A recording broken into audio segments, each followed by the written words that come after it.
From the orchard side of things, as soon as fruit is picked, it's put into a cool room, mainly to draw out what we call the field heat from the bins. Fruit can come in at really high temperatures throughout summer. So this is just bringing it down to about 10 degrees, and then it's kept at that temperature until it goes onto the truck. The truck is also refrigerated and holds it at that temperature until it gets to the packing shed. And then from there, obviously once it's packed, it goes into cool rooms until it's ready to be dispatched.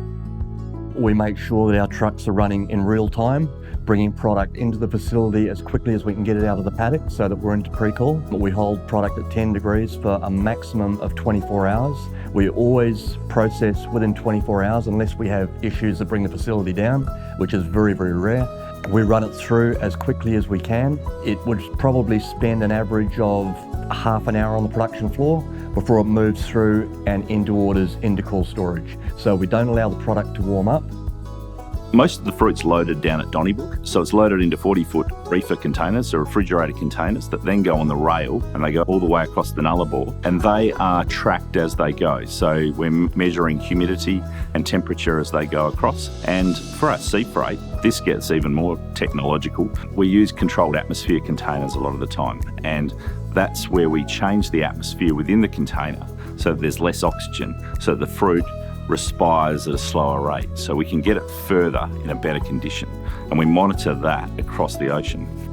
A ripening process here, so we'll get orders from supermarkets, say 7 days ahead, and the ripeners start by putting hard green fruit into a room that's heated up to 16 degrees so that we get the temperature of the flesh an even temperature. Then we add ethylene. It exists naturally in the environment, and fruit actually produces it itself.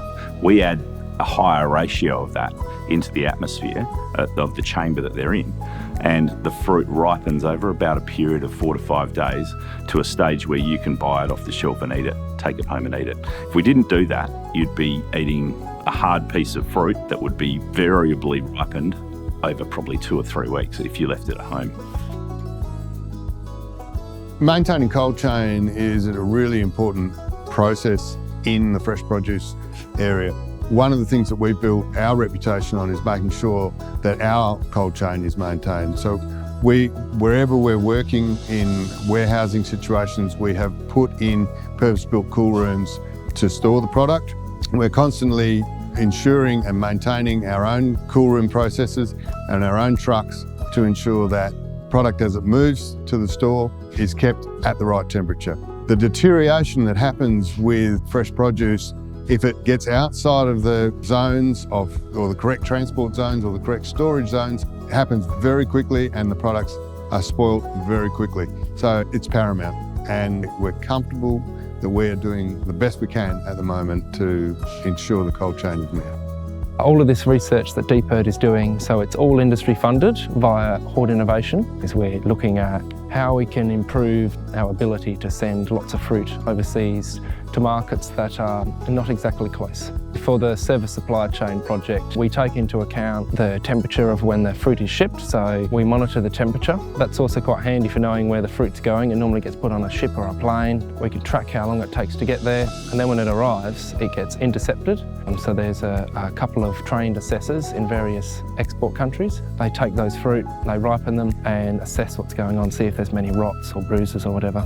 At the same time as that's happening, we actually do exactly the same, and that acts as our control for the shipment is inducing some kind of stress, and we've got a situation where we don't have that stress. So for the service supply chain, the benefit to growers is that we're trying to determine really the best ways, the highs and lows of exporting fruit long distances.